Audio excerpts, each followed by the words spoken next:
গান তিনজনের ঈদের। হ্যালো, এই তিনটি গাঞ্জি আমাদের বন্ধু তহিদ আমাদের গিফট করেছিল। আমরা কোনো এক জায়গায় গিয়ে ভিডিওটা করব, সেটা আমরা করতে পারিনি। আজকে 16ই ডিসেম্বর বিজয় দিবস 2024 সোমবার আমরা এসেছি নাওডোবা। এখন আমরা একটু আগে বাড়বো আর আপনাদের ভালো ভালো দৃশ্যগুলি ভিডিও করে দেখাবো। ধন্যবাদ আমাদের ভিউয়ার্স এবং আমাদের ইউটিউব চ্যানেল এবং এফবি বন্ধুরা। আপনারা দেখতে পাচ্ছেন আমরা একই কালারের গেঞ্জি পরেছি। সেই গেঞ্জিটি আমাদেরকে গিফট করেছে আমাদের এই অনুষ্ঠানগুলি করার জন্য তহিদ ভাই। তিনি আমাদের এলাকাতেই থাকেন।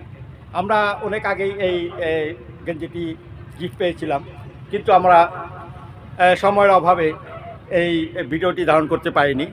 আজ ধারণ করেছি এবং এই গেঞ্জি পরে আমরা ভিডিও শুট করছি।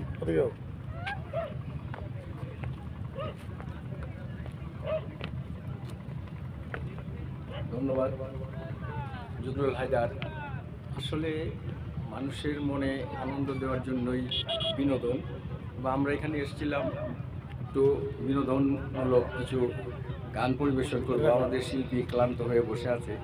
আমাদের শিল্পী মোহাম্মদ রাফি কিছুক্ষণ পরে আমাদের মাঝে এসে গান পরিবেশন করবে। আপনাদের সবাইকে অনেক অনেক ধন্যবাদ। আমরা এখন পদ্মার পাড়ে দাঁড়িয়েছি, নাওডোবা জাজিরা প্রান্ত। এই যে দেখেন, ওই যে ওইদিকে ব্রিজ, নিচে পদ্মা ব্রিজ, পদ্মার চর জেগে আছে। তারপরে এখানে কিছু নৌকা আছে, আপনারা ভাড়া নিয়ে আপনারা ওই পদ্মার চরে ঘুরে আসতে পারেন।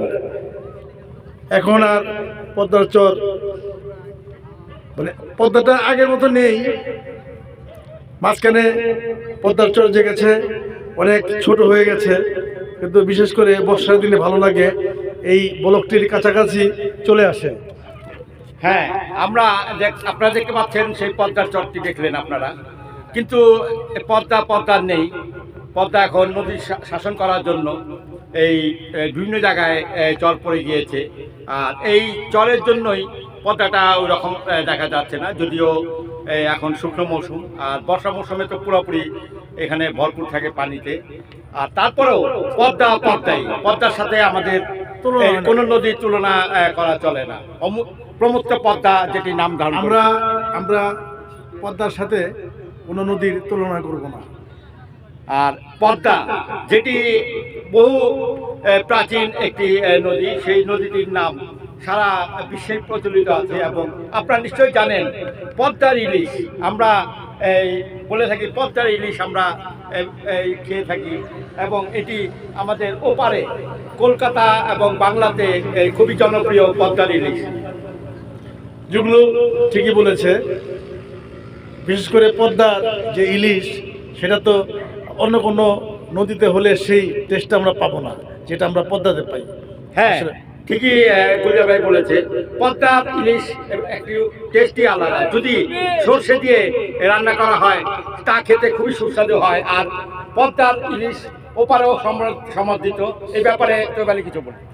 আরে ভাই, তো এখানে আর বলার মতন তেমন কিছু নেই, তোমরাই তো সব কিছু বললে। আসলে তো পদ্মার ইলিশ অতুলনীয়। এক সময় কি এই পদ্মার ইলিশ আমরা ভোগ করতে পারবো কিনা জানি না। অদূর ভবিষ্যতে আস্তে আস্তে বিলুপ্ত